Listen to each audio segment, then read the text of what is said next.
Hey, what is up, guys? It is Rapmark here. So, doing the episode 4 of Moon Knight. So, episode 5 did come out today.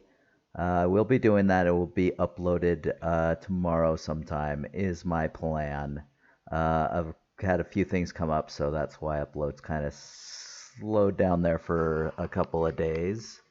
But yeah, we should be going good. So, what did, did I think of this episode? So, to be honest, I actually enjoyed this episode um, a lot. Well, that's kind of complicated. I liked where the episode went. Um, I did like a lot more things about this episode. The problem is again, it still had the same case of like bad writing, uh, and just stupid decisions made that kind of has brought down this whole series for me. But I did like a lot of things I did like. So some of the things I didn't like. Again, I'm still not a fan of the chemistry between, say, uh, Oscar Isaac's characters. Either like I kind of get that she was in a relationship with Mark, and Grant is someone she's fairly new with, but it's kind of weird. Uh, like I don't get it between their two personalities. Besides the fact that he's really nice and listens to her, and it led to a really just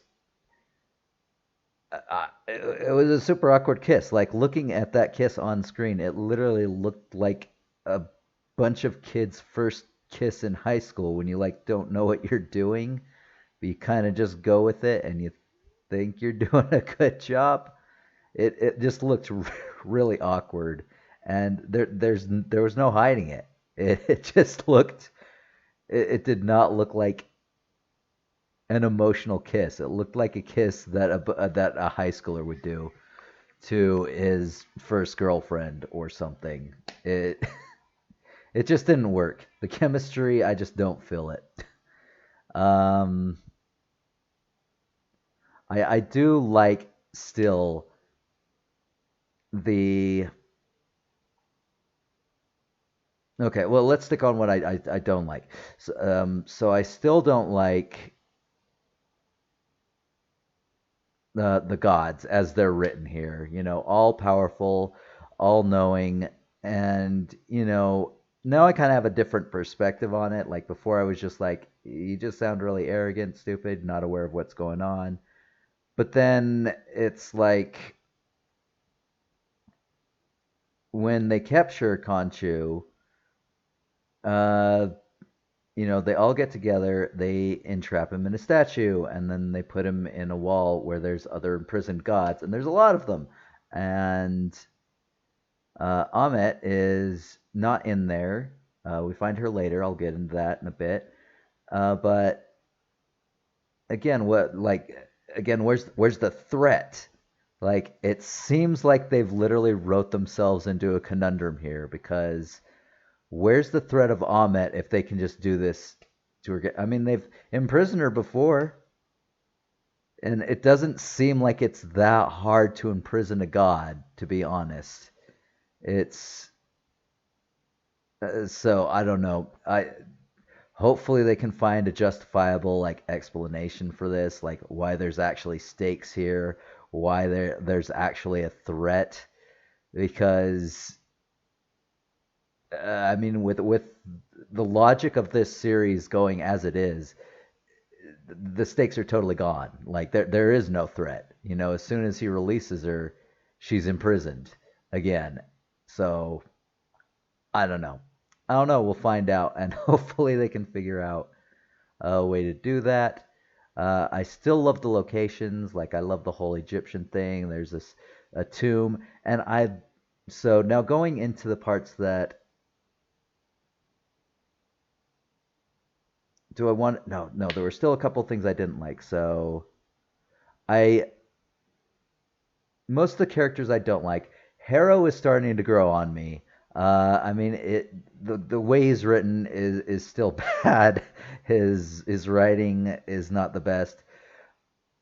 But honestly, he like Ethan Hawke has done he's done what he's been given justice. Like he is doing a great job with him. I do not think this is Ethan Hawke's like issue at all. I think he for with what he's been given, he's been doing a great job. I just think his character Harrow is just not well written, and the dialogue is just atrocious and cartoony and tropey. It's like it's again with no with episode 3. You know, he comes and for no reason is just like he's gonna stop them. Not much is really done, and then he leaves, and it's just like, okay, like what's the point of leaving a dig site where you're looking for this god that you've been looking for your whole life? Well, not your whole life, but for years, just to like stop people who don't even know how to get to where you're at. So yeah, it's so that's not the best. There's a lot of weird logic, like the machine gun scene at the very beginning. That was a little. It it was entertaining, but it wasn't good. So I mean, I'll say that. You know, it went into sort of realms of like, you know, Fast and the Furious, where it's just like they aren't good movies, but they're very entertaining. So that's where that one was. All right, things I like. So I'm starting to like Harrow. Okay, one more that I don't like. I don't like how dumb they made Leia and Grant slash Mark have a fight in the middle of a tomb with people after them. You know, let alone priests, undead priests, and like mercenaries, and it ends up getting it but them killed.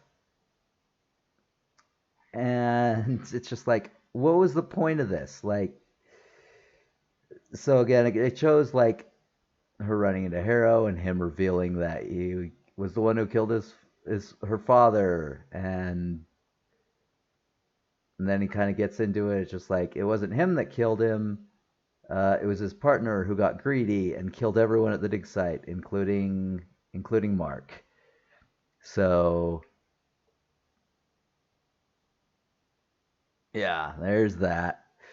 So things I liked. I liked the turn to more an adventure style. Like again, it through the first scene, like that one wasn't particularly good, but once they got to the temple, I did like that. It was mostly Grant in that one. Um, you know, he's in awe. This is like on cloud nine. You know, after the awkward kiss, Mark hits him like off screen and then knocks him into the hole. It's super. Yeah, it's. I love the two things. Um, and I kind of figured with Marvel that they would take the whole mental issueness, you know, most and play it up for laughs. That's kind of what Marvel does. They like to have fun with their stuff. I wasn't expecting it to be super serious. Like that's something I'd kind of expect DC to do. Um, but I absolutely love the way Isaacs is playing those two. He does such an amazing job, and he is literally the highlight of this series. I have no problem saying that whatsoever. And I like.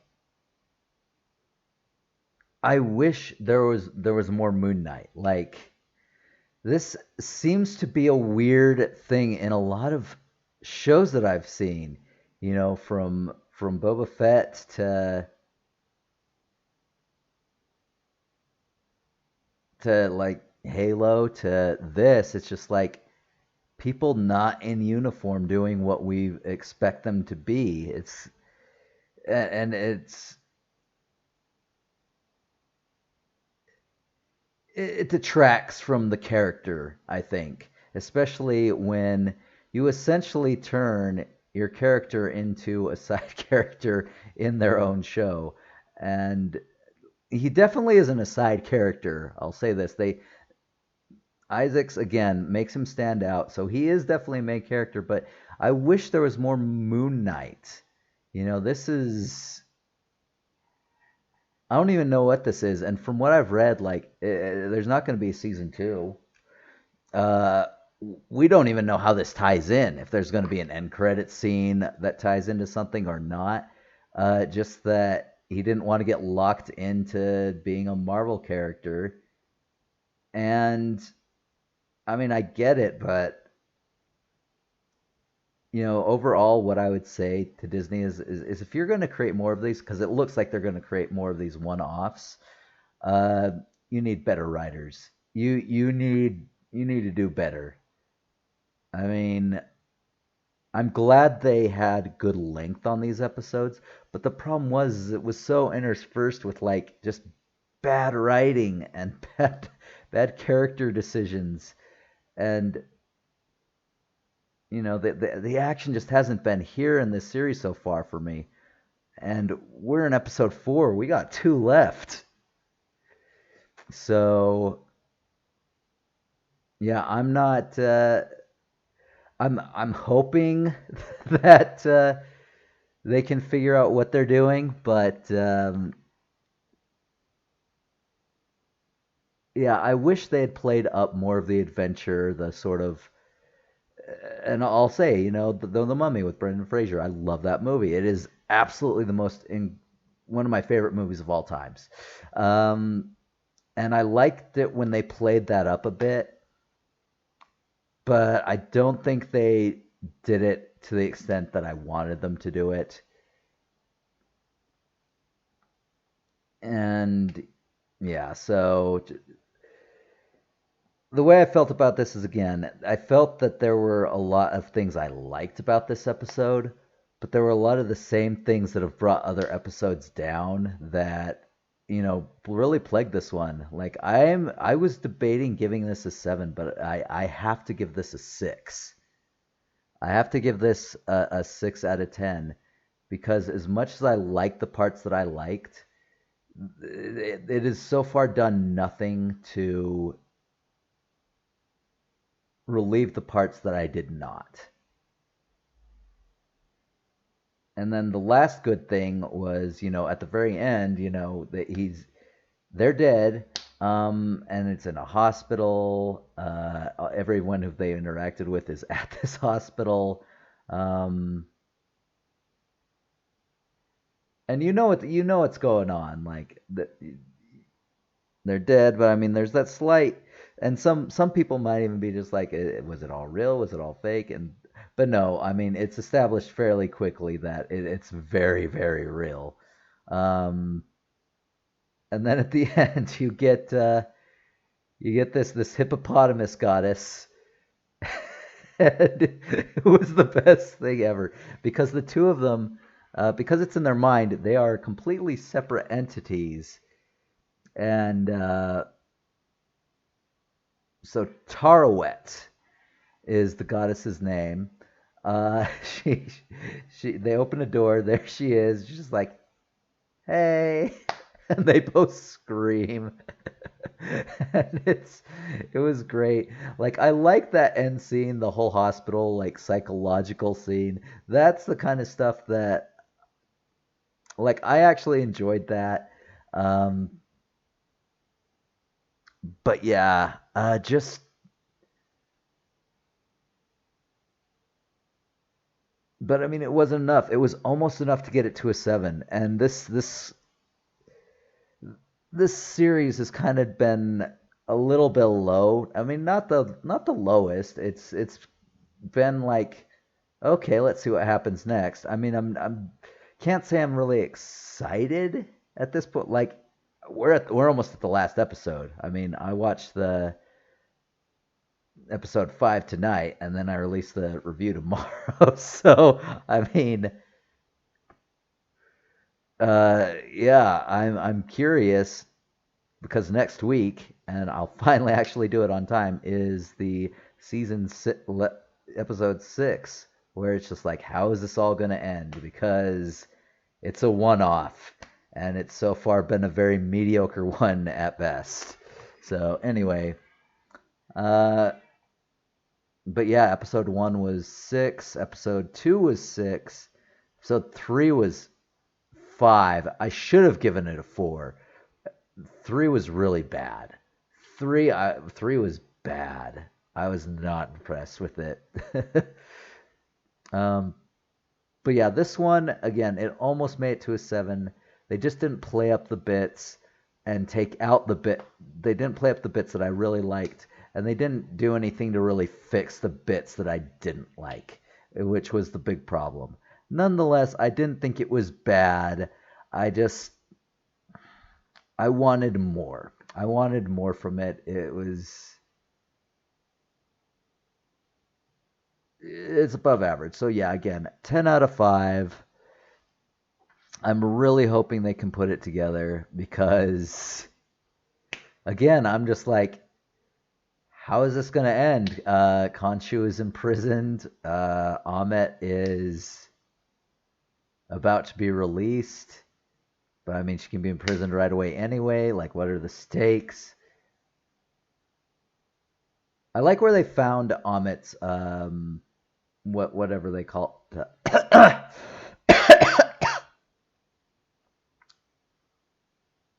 Ush Opti. Ushapti, I believe. I'm probably messing out the pronunciation on that. I need to rewatch the episode to actually get the pronunciation. But apparently, it was her last avatar was Alexander the Great, and apparently, when she was imprisoned, they imprisoned her inside his corpse. Maybe implying that they killed him. I don't know. But yeah. Um, so yeah, now she's been found. She's probably going to be released, though how they're going to explain the actual threat here is something to behold. You know, again, Khonshu's imprisoned. How are they going to let him out? And they're dead. They're in the afterlife. Like, Taro, like fertility, birthing, but also has thing with death because she guides people to the afterlife to be judged by Anubis. I mean, that's the actual mythology of her. And Anubis weighs their hearts. If it's lighter than a feather, they go to the field of reeds. And if it's heavier than a feather, then they're attacked by demons for all eternity.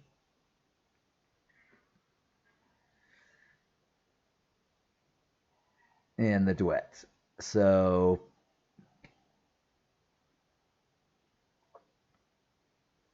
yeah, I have no idea how they're gonna sort this out in 2 episodes because that is a lot of stuff to sort out, and I wish them good luck.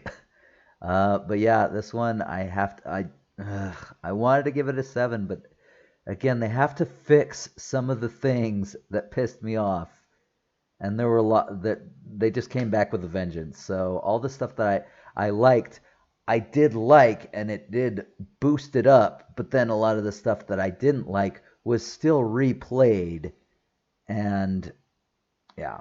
So anyway, I think that's it for me. I'm just regurgitating stuff at this point. So I will see you tomorrow for the next one, as well as other stuff I have. So I will catch you then, and see you next time, guys.